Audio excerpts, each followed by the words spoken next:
আমরা যে আমাদের যে ওয়ার্ডপ্রেসটা ইনস্টল করলাম, এখন হচ্ছে ওয়ার্ডপ্রেসের বিস্তারিত আমরা জানবো যে এখানে কি কি আছে। ওয়ার্ডপ্রেস ইনস্টল করার পর প্রথমে আপনাদের যে কাজটি করতে হবে সেটা হচ্ছে সেটিংসে আসবে, আসার পর জেনারেল, জেনারেল থেকে এখানে আপনার টাইটেলটা দিবেন, ট্যাগলাইন দিতে পারেন, দিবেন। দেওয়ার পর হচ্ছে আপনার যদি মেম্বারশিপ হয় বা রেজিস্ট্রেশন করার অপশন থাকে, তাহলে এখান থেকে আপনি রেজিস্ট্রেশনের অপশনটা অন করে দিবেন। তারপরে দেওয়ার পর এখান থেকে সেভ দিবেন। যেহেতু আমার রেজিস্ট্রেশনের জন্য আপাতত করতেছি না, সেহেতু হচ্ছে অফ থাক। তারপরে আসবেন এখানে রাইটিং, রাইটিং আসার পর এখানে কিছু করতে হবে না, রিডিং এ আসবেন। রিডিং এ আসার পর আপনার এখানে দেখেন বলা আছে যে ইউর হোম পেজ ডিসপ্লে, আপনি হোম পেজে কোনটা রাখতে চান। এখানে আপনার হোম পেজে যদি দেখেন আমার কি আছে, সিম্পল পেজ আছে। আমি যদি এখানে লোগোতে ক্লিক করি বা হচ্ছে আমার যে ইউআরএল আছে, এই ইউর ডোমেন, ধরেন এটা আমার ডোমেন, এই ডোমেনে যদি ক্লিক করি আমার কিন্তু এই পেজটা আসতেছে। আমি চাচ্ছি যে এই সিম্পল পেজটা এটা আমার হোম পেজে আসবে। এখন যদি আমি এখান থেকে দেখেন সিলেক্ট করে দিই সিম্পল পেজ, যেহেতু এটা হচ্ছে পোস্ট পেজ, পোস্ট পেজ থাকে সবসময় ব্লগ পেজ, আমাদের ব্লগ নাই এখন, এটা দিলাম। আর হচ্ছে যে এখানে এসইওর যে জিনিসটা আছে এটা আমার এখন টিক মার্ক দেওয়া আছে, যার কারণে আমার এটা গুগলে ইন্ডেক্স হবে না। আমি এখান থেকে দিলাম সেভ চেঞ্জেস। এখন যদি আমি এখানে ক্লিক করি দেখেন আমার এই পেজটা শো হইতেছে, ডোমেনে ডাইরেক্ট এই পেজটা শো করতেছে, তো আমার কিন্তু এখানে যাওয়া লাগতেছে না। কিন্তু আমি যদি এটা যদি না দিই, দেখেন আমার কিন্তু এখন অন্য পেজ শো করতেছে, এই ইউআরএল অন্য পেজ শো করতেছে। এটা আমরা হোম পেজ যেটা থাকে আমাদের ওয়েবসাইটে সেটা আমরা এখান থেকে সিলেক্ট করে দিই। তারপর হচ্ছে ডিসকাশন, ডিসকাশনে আপনাকে কিছু করতে হবে না আপাতত, মিডিয়াতে কিছু করার প্রয়োজন নেই। এখান থেকে আসবেন পারমালিঙ্ক, পারমালিঙ্ক থেকে এ দেখেন ডে এবং নেম, আপনি একটা পোস্ট করছেন, পোস্টটা যদি আপনি সবসময় দিবেন পোস্ট নেম, তাহলে দেখতে সুন্দর লাগবে। যেমন হচ্ছে আমাদের লোকাল হোস্ট ওয়ার্ডপ্রেস এবং হচ্ছে পেজের নেম। কিন্তু আপনার যদি এরকম হয় যে ডেট থাকে, তাহলে জিনিসটা দেখতে একটু বাজে লাগবে এবং ইউআরএলটা অনেক কঠিন হবে। তার জন্য আমরা সবসময় দিব পোস্ট নেম, দেওয়ার পরে এখানে সেভ দেব। তাহলে এখন ওয়ার্ডপ্রেস ইনস্টল করার পর আমাদের যে মেইন কাজটা করতে হবে সেটা হচ্ছে পারমালিঙ্কটা চেঞ্জ করে দিবেন পোস্ট নেম এবং হচ্ছে রিডিং থেকে এখান থেকে পেজটা সিলেক্ট করে দিবেন বা এবং হচ্ছে এটা টিক মার্ক দিয়ে দিবেন।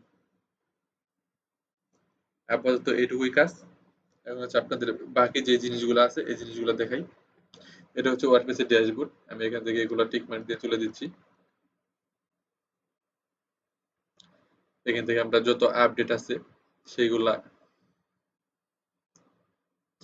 এখানে দেখতে পারবো এবং এখান থেকে আপডেট করতে পারবো।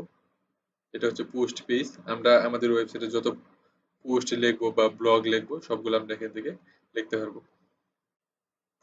এখানে আমি যদি এখানে পোস্ট পেজে আসি,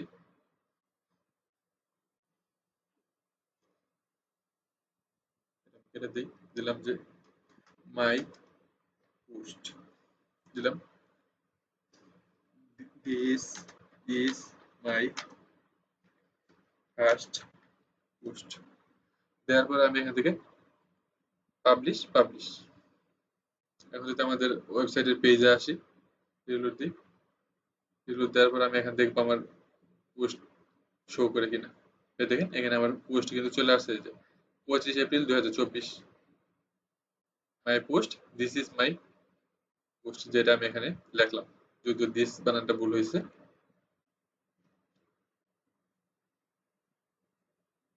আমাদের ওয়েবসাইটে যতগুলো ব্লগ লিখি আমরা এখান থেকে এই পোস্ট পেজ থেকে লিখি। তারপরে এখানে হচ্ছে ক্যাটাগরি, আমি এখানে ক্যাটাগরি ক্রিয়েট করতে পারবো, আমার ব্লগটা কোন ক্যাটাগরির ভিতরে থাকবে সেটা আমি এখান থেকে দিতে পারবো। বা আমি যদি চাই যে এখান থেকে ক্রিয়েট করবো, এখান থেকেও আমি ক্রিয়েট করতে পারবো। ব্লগ ট্যাগ আমি চাই এলে এখান থেকে অ্যাড করে নিতে পারবো পূর্বে, এবং যদি চাই যে আমি এখান থেকে অ্যাড করবো, এখান থেকে আমি এই যে add new category, add new tag, আমি যদি ক্যাটাগরি দিই পোস্ট, এখানে আমার ক্যাটাগরির আন্ডারে সিলেক্ট হয়ে গেছে এবং এখানে যদি আমি ট্যাগ দিই পোস্ট, দেওয়ার পরে যদি আমি এন্টারে ক্লিক দিই দেখেন পোস্ট ট্যাগ। এখন এখান থেকে আমি আপডেট করলাম। আপডেট করার পর যদি আমার ব্লগটা চেক করি, পেজটা রিলোড দিই, গেলাম, এখানে এই যেখানে আমার ক্যাটাগরিটা শো করতেছে, এখানে ট্যাগ শো করতেছে এবং এখানে হচ্ছে ক্যাটাগরি শো করতেছে। এখানে যদি ইউআরএল দেখেন, এখানে এখানে ক্যাটাগরি শো করতেছে, এখানে ট্যাগ শো করতেছে। আশা করি এটুকু বুঝতে পারছেন। মানে মিডিয়া, আমাদের ওয়েবসাইটে যত আমরা ফাইল, ছবি যা আপলোড করি সব আমাদের এই মিডিয়াতে আপলোড হয়। আমরা এখান থেকেও চাইলে আপলোড করে নিতে পারি বা আমরা যখন কাজ করব তখনও আপলোড করতে পারি।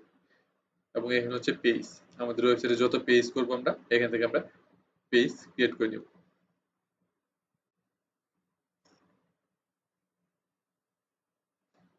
ধরেন আমি এখানে একটা পেজ ক্রিয়েট করি,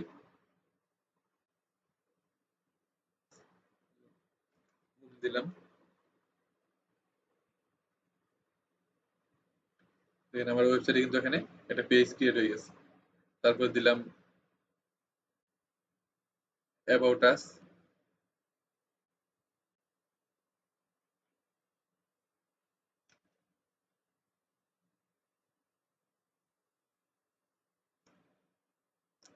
আমার কিন্তু এখানে অ্যাবাউট আস পেজ ক্রিয়েট হয়ে গেছে।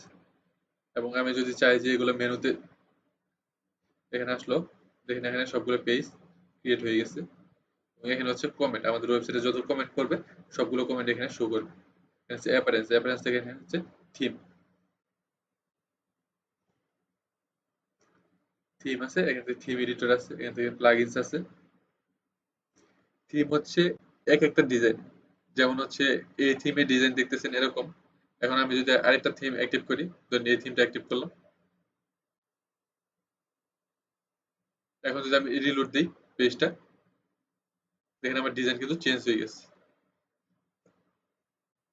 আমি যদি এখান থেকে থিম মেটারকে অ্যাক্টিভ করি, দেখেন ডিজাইন চেঞ্জ হয়ে গেছে। এরকম আমাদের এখানে প্রায় 60,000-এর উপরে থিম প্লাগইন আছে। আমরা এখান থেকে আমাদের যে কোনো পছন্দ মতো থিম নিতে পারি। যেমন আমি এটাকে ইনস্টল করলাম,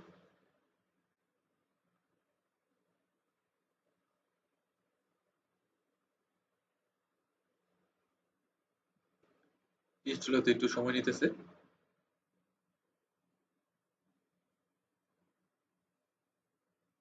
আমার থিম ইনস্টল হয়ে গেছে, এখন এই থিমটাকে আমি অ্যাক্টিভ করব। দেখেন অ্যাক্টিভ করছি। এখন যদি আমি আমার পেজে যাই, ওয়েবসাইটে যদি রিলোড দিই, দেখেন এটার ডিজাইন কিন্তু আবার চেঞ্জ হয়ে গেছে। তাই প্রত্যেকটা থিমের এক এক ধরনের ডিজাইন আছে। এখন আমরা যেই কাজের জন্য থিম সিলেক্ট করব, প্রথমে আমাদের সিলেক্ট করতে হবে যে আমরা কি কাজের জন্য থিম সিলেক্ট করব, ই কমার্স নাকি হচ্ছে কর্পোরেট না পোর্টফোলিও। আমি এখান থেকে পরে এখানে যদি দেই ই কমার্স,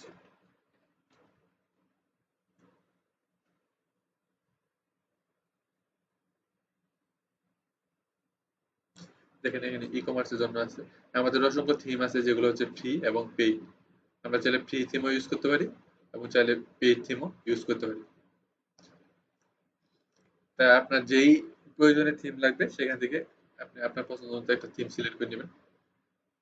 এখন এখানে যে আমরা মেনু তৈরি করলাম, এগুলোকে আমরা কিভাবে সেট করব, তার জন্য আমাদের এখান থেকে প্যাটার্ন, কাস্টমাইজ, কাস্টমাইজ থেকে আমরা যে ওয়েবসাইটে যে বেসিক যে সেটআপ গুলো আছে, প্রাইমারি সেটআপ গুলো আমরা এখান থেকে করে নিই। যে side identity, global colour, font family, এগুলো আমরা এখান থেকে সিলেক্ট করি। এক এক থিমের ডিজাইন একটু চেঞ্জ থাকতে পারে, এগুলো আমরা পরবর্তীতে যখন ফুল প্রজেক্ট করব তখন আরো বিস্তারিত জানতে পারবো। জাস্ট একটু ধারণা নিয়ে রাখেন। তারপরে এখানে আছে মেনু, মেনু থেকে আমরা আসবো, আসার পরে এখানে আমি একটা মেনুর নাম দিব, দিলাম যে মেইন মেনু।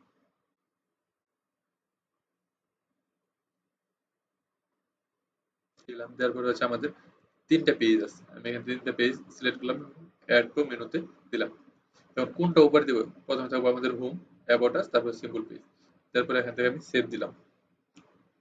সেভ করার পর আমি এখানে আসবো, আসার পর রিলোড দিব। দেখেন আমাদের পেজ গুলো কিন্তু চেঞ্জ হয়ে গেছে। এখন আমি চাচ্ছি যে হোম পেজে আমাদের হোম থাকবে। তখন হচ্ছে আমরা এই যে যেখানে দেখাইছিলাম রিডিং, রিডিং থেকে এখানে আমরা হোম সিলেক্ট করে দেবো। এটা হচ্ছে আমাদের ফ্রন্ট পেজ থাকবে। এখন যদি আমি এখানে ক্লিক করি, দেখেন হোম।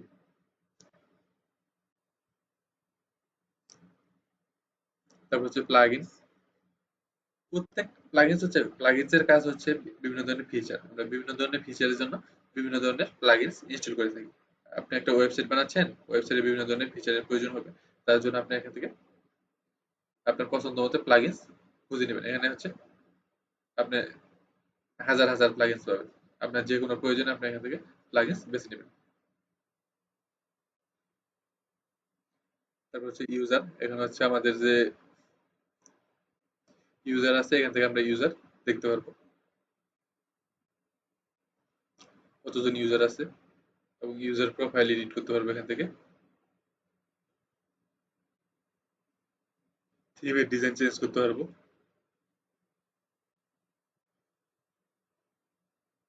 তারপর হচ্ছে টুলস। এখানে হচ্ছে বিভিন্ন ধরনের টুলস আছে,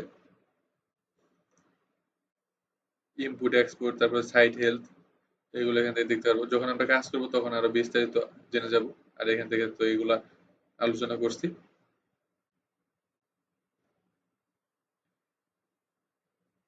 আশা করি এগুলা বুঝতে পারছেন।